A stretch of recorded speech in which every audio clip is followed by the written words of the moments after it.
Kalau saya kunci pintu ini pasti saya tidak bisa keluar. Betul. Kepit lah macam ni. Ya. Begitu jalanlah 2 meter. Nggak lama langsung kami digulung dalam air tu. Rebah air tu, tergulung terus kereta kami. Jadi kereta saya putar. Saya belum bisa keluar. Jadi saat saya itu masih dipesan. Berputar-putar. Dalam kereta itu kan dah masuk air. Saya doronglah pintu kereta kuat-kuat. Ya, saya dorong kuat-kuat saya keluar. 3 kami. Yang punya kereta tu yang bawa itu keluar. Saat saya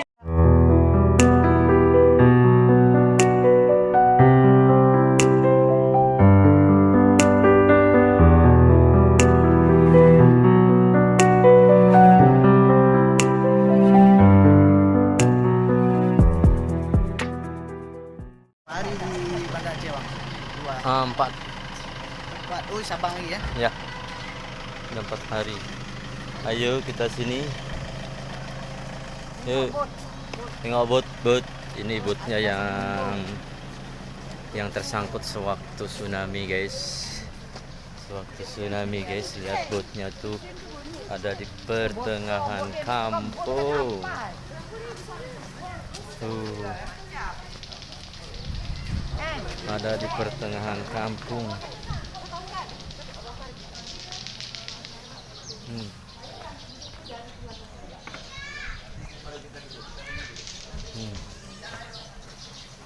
Ada di pertengahan kampung guys, lihat botnya.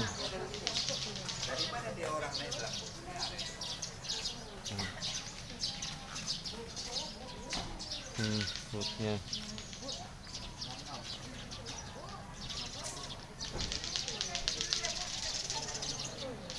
Botnya.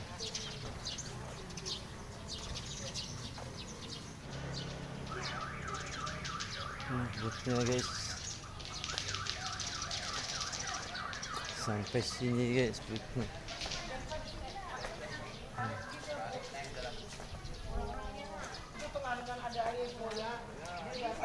Air datang begitu cepat, terus langsung muncul ular macam tu.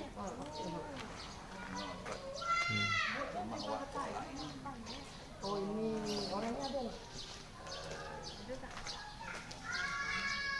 Yang tadi Maknong tadi itu di kelapa yang tadi. Yang apa tu? Yang apa tu? Kelapa. Agak jadi lari ke sana ni.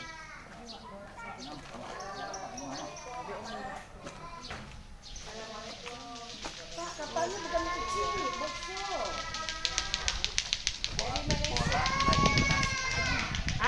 Dia lagi menasik haji. Dia mau berangkat haji, sudah lama ditunggu. Latihan lah. Oh ini pergi kuliah haji. Kuliah haji di sini disebut menasik haji. Manasik. Pergi khusus. Rumah dan masjid yang azan. Tadi saya cerita. Ini dia azan yang dia apa?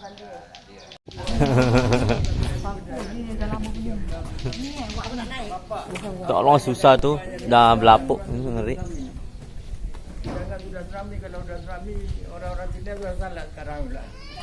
Dulu sebelum tsunami apa ibadahnya? Apa ibadahnya? Ya ada maksudnya. Jadi rumah bapak selamat sama keluarga. Apa ibadah pasti ada yang. Ya. Begini saya bilang, anak saya Malaysia ada bikin satu grup kan di sini kan, ada sekitar 10 orang kan. Dia malam Jumaat di rumah kan. Ada Masjid kan. bikin Bayar Jumaat. setiap malam Jumat dan dipindah-pindah. Jadi ada macam timbelnya, kuburan jadi Yasin, anak macam dia punya begitu. travel juga. Nah, travel musafir. Saya kawan dengan anaknya, terus dia ada buat jamaah. Yasin. Macam kita lah malam Jumaat kat kampung tu. Pulang Yasin. Kalau bulan puasa tidak buka puasa rumah di pemancar kan. Dia masalah agama kan. Dia orang terima pertanyaan dari orang kan. Dari itu kan sembahyang yang tak dalam itu kan. Tapi ini dah tak di dulu, dah tak. Dah sudah pindah yang di Ruki yang Abu Makasih Abu. Ya. Ini kan di kampung aja Pak, dari beton ni sampai ujung sana itu. Oh, Dan kira-kira 15 miliar. tak orangnya naik daripada sini ditarik tarik menarik. Tak ada dari beli dengan tapi kapan dibesar. Ini kalau dia krunya kalau dia melaut lebih kurang sekitar 40-50. Nah, inilah besar nih. Ini harganya pun belian macam ni. Maksudnya ni sekarang ni kapal nelayan. Ini ya kapal nelayan. Jadi kakaknya Bu Abasyah ini pun selamat. Oh, dalam situ juga. Di rumahnya masa wakola ajak untuk naik dia tak nak. Nah, dia masuk dalam bilik tingkat 2 dia selamat dengan rumahnya. Oh, dia ada di sana tuh, ada tangga naik atas. Itu tangga dibuat belakang. Oh, Selamat. ayo guys, kita manjat atas guys. Yuk. Kita manjat atas guys. Kita manjat atas ya. Kita manjat atas, kita lihat hut yang terdampar di pertengahan kampung ya. Oke, kita lihat hut yang terdampar di pertengahan kampung guys. Lihat ini hutnya ya, sewaktu tsunami. Kenapa? Meloncat situ, udah rapuk itu belapuk. Dodol. Ini kita mau perpisahan sama Bang Ahmad hari ini. Dia mau balik ke Malaysia dan kita ke Indonesia.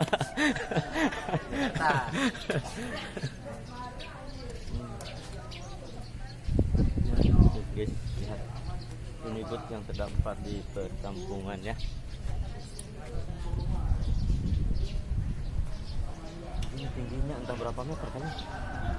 Dari sini 10 meter kali ya, 10 meter ya. Ada 10 meter.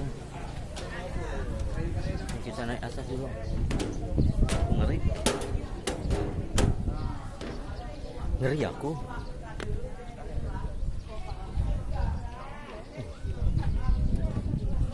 Aku fobia ketinggian ya. Aslinya aku nggak berani tinggi-tinggi. Dia ke bawah.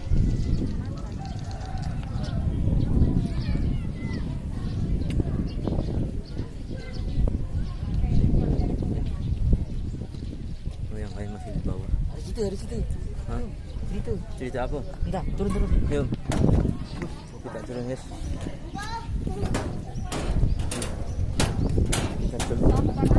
Kita turun dari sini. Kita tengok. Kita tengok. Di bawah.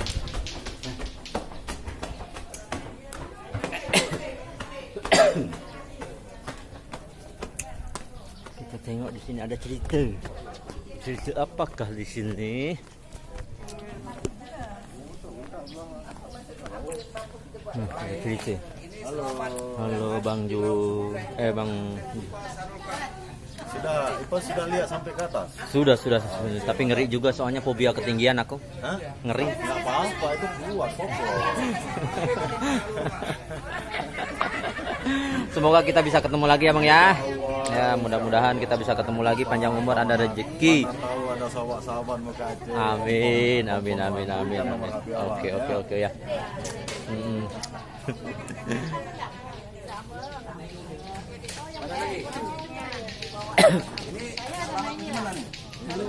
Selamat tidur dalam rumah. Nah, duduklah biar dia. Jangan dia nak cakap, jangan ada berdiri kat depan di situ.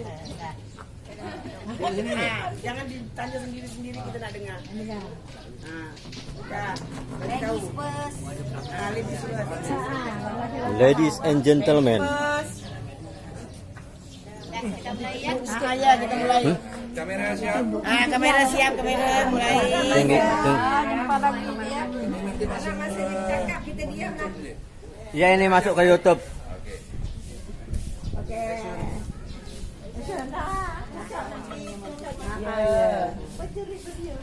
Assalamualaikum warahmatullahi wabarakatuh. Waalaikumsalam. Kita tengok sini. Ada gambar dua orang. Puan-puan dan tuan-tuan ke kampung kami. Ini Tuhan kan. Jadi nama saya Nilawati. Saya juga mangsa tsunami saat itu. Umurnya berapa itu jam? Umur saya saat itu 40 tahun. Sudah punya anak 4 orang. Jadi apa saya cerita dulu kapal ini? Apa cerita saya dulu? Cerita kapal. Apa-apa lah. Jadi cerita kapal ini, kisah kapal ini belum pernah ke laut. Jadi lagi di docking, lagi diperbaiki dekat jeti di sini. Jadi kami ini di tempat kami ini ada jeti tempat pelelangan ikan. Jadi but-but nelayan pulang diturunkan ikan dekat sini. Jadi di kampung ini pun kampung nelayan lah. Jadi pagi-pagi itu tanggal 26 Desember 2004 itu pagi-pagi yang sangat cerah. Kalau kita lihat tak ada mendung sedikitpun. Macam gini lah. Ini ada mendungnya, tapi saat itu memang tak ada mendung. Cantik lah cuaca itu. Jadi jam 8 tu lebih kurang jam 8 terjadinya gempa dulu. Gempa yang sangat kuat, gegaran. Jadi gempa itu 9,3 skala Richter. Kalau kita berdiri pun tak bisa. Selepas gempa itu lebih kurang 8 menit, kami pikir sudah aman. Jadi Puan Abbasiyah yang punya rumah ini, beliau duduk di depan tuh kan ramai-ramai kan. Tak lama lebih kurang 20 menit, rupanya air sungai ini surut ke tengah laut. Air laut tuh surut sekitar 500 meter ke tengah laut. Jadi saat itu ada orang-orang yang mandi dekat laut, pikir mereka ikan yang sudah tergelepar nampak, pikir mereka rezeki. Mereka kutip lah. Saat itu pun mereka melihat ke tengah laut. Air sudah naik setinggi gunung. Mungkin lempeng pecah, mungkin masuk air. Saat tertutup, air naik lagi. Jadi air itu setinggi gunung. Yang suaranya seperti pesawat nak terbang gemuruhnya. Jadi suaranya subhanallah. Jadi saat itu orang nelayan itu lari pulang. Lari, air laut naik katanya. Jadi mereka semua lari. Ada yang orang lagi beli ikan kan ada motor tuh ada keranjangnya, itu lari sekuat tenaga. Orang jatuh pun tak peduli dia. Jadi oleh di sini ada kan wak kolak tuh, wak kolak berniaga dekat jeti. Jadi beliau larilah kemari memanggil orang-orang. Naiklah ke rumah Puan Abbasiyah ini. Jadi Puan Abbasiyah ini membuka lebar pintunya untuk naik ke tingkat 2. Pikir beliau air cuma biasa, pasang biasa. Jadi naiklah mereka termasuk wak kolak itu naik ke tingkat 2, ada 30 orang. Jadi ada 30 orang saat itu, termasuk anak bayi lebih kurang 2 orang. Jadi saat itu dalam hitungan detik air ke tingkat 2 separas leher mereka. Tingkat 2. Jadi Puan Abbasiyah cakap mungkin hari ini hari terakhir kita. Mungkin kita ada kesilapan saat kita maaf-maafan. Selesai itu ada pekerja Puan Abbasiyah ini yang laki-laki naiklah ke atas bumbung. Karena air naik sangat laju. Beliau naik ke atas atap. Rencana orang-orang yang 30 orang itu akan dinaikkan ke atas bumbung. Begitu dilihatlah kapal ini. Kapal ini dari belakang rumah ini, dari belakang rumah ini rumah asal. Ini rumah asal. Tak terlanggar yang mengadu dengan kapal. Jadi dari belakang rumah itu langsung kemari menabraklah bumbung rumah Puan Abbasiyah ini. Katanya kapal sudah sampai ke sana, berpusing-pusing. Saat air surut nyangkut lagi di sini. Begitu sangkut, mereka yang 30 orang itu dipanggil oleh pekerja dia. Keluar, katanya. Kapal menjemput kita. Begitu mereka keluar, mereka langsung naik ke atas kapal. Satu tarik, satu tolak, macam itulah. Karena air sangat laju. Begitu sampai ke atas kapal ini 30 orang, nampak oleh orang yang di belakang lagi. Di atas bumbung ini ada 20 lagi. Mereka melihat, orang itu pada naik, kita naik lagi katanya. Mungkin kapal jalan lagi kan. Begitu naik, mereka ini sudah 50 orang di dalam kapal ini.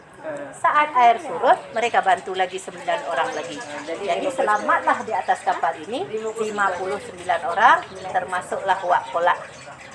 Jadi termasuk Puan Abbasiyah, 4 orang anaknya, itu selamat semua. Jadi saat itu mereka pun sudah pada lapar. Karena saat itu sudah jam 12 petang lah. Jadi pada lapar semua. Ada satu keajaiban, mengalirlah satu tandan kelapa muda di dekat kapal ini. Jadi mereka ambil, mereka belah, mereka minumlah. Pakai apa mereka belah?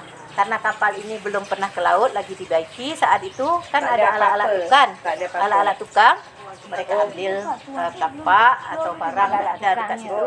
Alat-alat tukang tu tak tanggal pula. Alat-alat tukang memang di dalam tu, karena kapal ni tak apa, tak oleng. Kapalnya besar. Begitu duduk macam tu aja sampai sekarang begitulah posisinya. Jadi mereka belah, mereka minumlah sikit seorang, mereka bagi sikit seorang 59 orang. Tapi itulah keberkahan ya. Dari 7 buah kelapa bisa mereka bagi sikit seorang. Jadi mereka pun turunnya jam 5 petang karena air pun sudah surut. Mereka baru bisa turun. Itulah kisah kapal ini. Yang punya kapal orang Aceh besar. Jadi beliau bawa ke tempat kami untuk diperbaiki. Beliau tinggal dekat Medan. Kalau Puan Abbasiah ini seorang cikgu, suaminya seorang kerja minyak lah, Petronas. Jadi beliau nggak sempat lihat kejadian ini suaminya karena tugas dekat Medan. Tak ada waktu tu, tak Ya, ada. tak ada. Jadi kerajaan membeli ini semua. Jadi Puan Abbasiah sudah pindah ke tempat lain, beli rumah lain di Banda Aceh ini juga. Inilah ceritanya. Mungkin dari kisah ini ada soalan nak ditanya. Masa tu saya sampai di pokok kelapa. Pokok kelapa mana tu? Jauh dari situ. Jadi kisah saya ni kan, kita cerita sedikit kan. Jadi pagi-pagi itu memang pagi yang sangat cerah. Jadi saya saat itu memang lagi baru selesai mencuci baju. Biasanya saya jualan berniaga dekat macam kedai runcit lah, macam kedai itulah sikit kan. Jadi pagi-pagi itu mak saya selepas salat subuh cakap, "Nak, kamu tak usah berniaga hari ini. Kamu cuci baju anak-anak kamu semua, kamu istirahat hari ini." Jadi saya dengarlah cakap mak saya, selepas salat subuh langsung saya mencuci. Jadi sekitar jam 8 kurang itu dah selesai. Saya belum mau mandi. Begitu itu datanglah gugaran. Panggil sama mak saya, gempa. Saya bilang kan. Saya bawa mak saya ke belakang, dapat anak satu yang nomor 3. Lari kami ke belakang rumah. Saat gugaran tu disitulah kami. Selepas tu sekitar 8 menit sudah aman, kami pulang lagi. Mak saya pun tak masuk dalam lagi. Beliau ke depan rumah, duduklah di depan rumah. Saat itu memanggil lagi saya, "Nak, sini. Kamu pulang, kamu mandi, kamu pakai baju yang kuat. Kalau ada apa-apa, kamu bisa lari." Saya pulang lagi. Saya dengar cakap mak saya, pulang lagi. Saya bersihkan rumah, saya mandi. Dah selesailah saya pakai baju apa. Saat itu nggak lama abang ipar saya pulang. "Lari, air laut naik," katanya. Begitu saya keluar dari rumah, saya melihat arah ke sana, bukan arah sana, arah sana. Jadi air sudah seperti ulas sedung. Satu macam ni, satu begini. Saya panggil mak, apa itu mak? Saya bilang. Saat itu dapat mak saya, orang pada lari semua kan. Saya ambil mak saya, anak 2 dapat. Sedangkan yang nomor 3 saat gempa sama saya itu, dia tak tahu kemana. Dapat anak saya 2 di depan, lari. Saat lari itu, saya dengar anak cari mak cari anak, begitulah huru-haranya. Tak tahu kemana kita mau itu, kemana arah orang lari ramai, ke situlah kita lari. Jadi baru sekitar nggak jauh saya berlari, orang ada mobil pickup orang keluar dari garasi. Saya bilang, numpang lah, mak saya tak sanggup lari. Saya bilang, kebetulan mak saya sehat sikit kan. Begitu kereta tu berhenti, mak saya taruh ke belakang, anak saya di belakang, itu sudah penuh tu. Kereta kecil, mungkin lebih kurang 20 orang lebih lah satu kereta tu. Saya langsung naik ke depan. Saya ke depan, ada 3 kami di depan. Cakap yang punya kereta tu, kunci pintunya, kunci, dia bilang. Saya tak kunci. Saya masih berpikiran, kalau saya kunci pintu ni pasti saya tidak bisa keluar. Betul. Kepit lah macam ni. Begitu jalanlah 2 meter. Tak lama, langsung kami digulung dalam air tu. Rebah air tu, tergulung terus kereta kami. Jadi, kereta saya. berputar. Saya belum bisa keluar. Jadi saat saya itu masih dipusing. Dalam kereta itu kan ada masuk air. Saya doronglah pintu kereta kuat-kuat. Ya, saya dorong kuat-kuat, saya keluar. 3 kan. Yang punya kereta itu yang bawa itu keluar. Saat saya keluar datang lagi batang kayu besar-besar tuh kan bergulung-gulung. Di situ lagi saya, oh ya Allah, sudah macam tuh. Air sudah masuk ke hidung ke mulut tuh.